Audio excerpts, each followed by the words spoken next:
अलग होती है। इस तरह मेरे भगवान सुदामा जी के बगल में बैठ जाते हैं और पूछते हैं, मित्र, और सब आनंद है? सब आनंद है? सुदामा जी ने कहा, हाँ मित्र, मैं बड़ा आनंद हूं। भगवान ने कहा, मित्र, तुम्हारी शादी हुई? सुदामा जी ने कहा, हाँ। भाभी का क्या नाम है? कन्हैया कह रहे हैं। सुदामा जी ने कहा कि तेरी भाभी का नाम सुशीला है। कन्हैया ने कहा कि मित्र, तुमने मुझे बुलाया क्यों नहीं?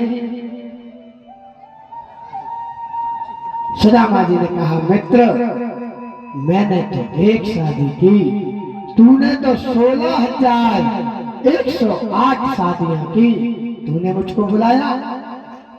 कन्हैया कहते हैं, मित्र, मैं झूठ नहीं बोल रहा हूं, मेरे शादी के कार्ड नहीं छपे। रात्रि को मैं सोता और सुबह जागता तो पता चलता कि मेरा विवाह हो गया।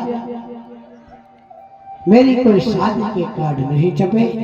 दोनों मित्र बड़े आनंद में विनोद कर रहे हैं। कन्हैया ने सुदामा से पूछा कि मित्र, पहले भोजन करो, बढ़िया 56 भोग पवाया, भगवान पंखा कर रहे हैं। देखिए, भगवान ऐसे होते हैं, भक्त के लिए कुछ भी करने के लिए तैयार हो जाते हैं। भगत के बस में है भगवान। इस तरह मेरे भगवान पंखा कर रहे हैं। और अब क्या पूछ रहे हैं मेरे कन्हैया? क्या पूछ रहे हैं कि मित्र, भोजन करा दिया। भोजन कराने के बाद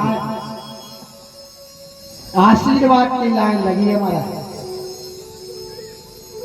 आशीर्वाद की रुक्मणी जी आई कि तथास्तु। कितनी सखियां आई तथास्तु। मेरे भगवान ने कहा कि मित्र, क्या मेरी भाभी ने मुझे कुछ रखा नहीं? सुदामा जी घबरा रहे हैं कि राजा महाराजाओं की कन्याएं हैं, इनके सामने यदि मैं पोटली निकालूंगा तो मेरे मित्र की बेइज्जती हो जाएगी, तो पोटली को छुपा रहे हैं। मेरे भगवान ने कहा मने मन कि मित्र सुदामा, तूने एक बार मेरे से छल किया तो तेरी ये दुर्दशा हुई, और आज फिर तू मुझसे छुपा रहा है। मेरे भगवान ने क्या किया? एक झटका मारा और वो पोटली छीन ली। जैसे ही महाराज पोटली छीनी और जब पोटली को खोला तो भगवान की आंखों में आंसू आ गए कि मित्र, तू इतनी विपत्ति उठाता रहा और मैं द्वारकाधीश बना बैठा रहा। चावल को देख करके स्थिति समझ गए मेरे द्वारकाधीश,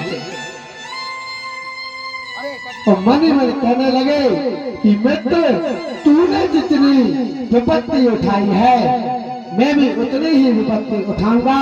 और एक मुट्ठी चावल लिया और कहा कि एक लोक का सुख दे दिया।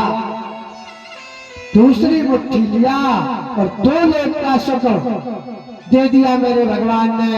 और जैसे तीसरी मुट्ठी खाने लगे तो रुक्मणी जी ने हाथ पकड़ लिया। पहली मुट्ठी जो खाई है स्वर्ग सुदामा के नाम किया है, दूसरी मुट्ठी में पृथ्वी लोक का वैभव मित्र को सौंप दिया है। दूसरी मुट्ठी में पृथ्वी लोक का वैभव मित्र को सौंप दिया है। तीसरी मुट्ठी में नीलोनी में कुछ तो लक्ष्मी ने रोक लिया है। अपना निवास भी दान में मेरा कैसा दानी ये मेरा पिया है अपना निराश भी दान में मेरा कैसा दानी ये मेरा पिया है। इस तरह सदैव जैसे ही रुक्मिणी जी ने हाथ पकड़ा तो भगवान ने रुक्मिणी जी की तरफ देखा तो रुक्मिणी जी घबरा गई। तो रुक्मिणी जी क्या कहते हैं, प्रभु वो वही ब्राह्मण है जिसने आपकी छाती में लात मारी थी, लेकिन मेरे भगवान तो पार ब्रह्म परमात्मा है। आम आदमी होते तो कह देते हाँ तुम सही कह रही हो, ये वही ब्राह्मण है। मेरे भगवान ने तुरंत जवाब पलट के दिया और कहा कि रुक्मिणी तो वही ब्राह्मण है तो तुम्हारा पत्र लेकर के हथेली पर रख करके जान मेरे पास आया था। यदि रुक्मिणी को पता चल जाता तो सर कलम कर देता। रुक्मिणी जी लजा जाती हैं। इस तरह मेरे भगवान सुदामा से कहते हैं, मित्र तूने बड़ी देर लगा ली, बता मेरे यार सुदामा रे। छोटा बड़ा ऊंच भैया श्रीमान कुछ लोगों को मंच पे बुला रहे हैं। हमारे यजमान जी के श्रीमान शत्रुघ्न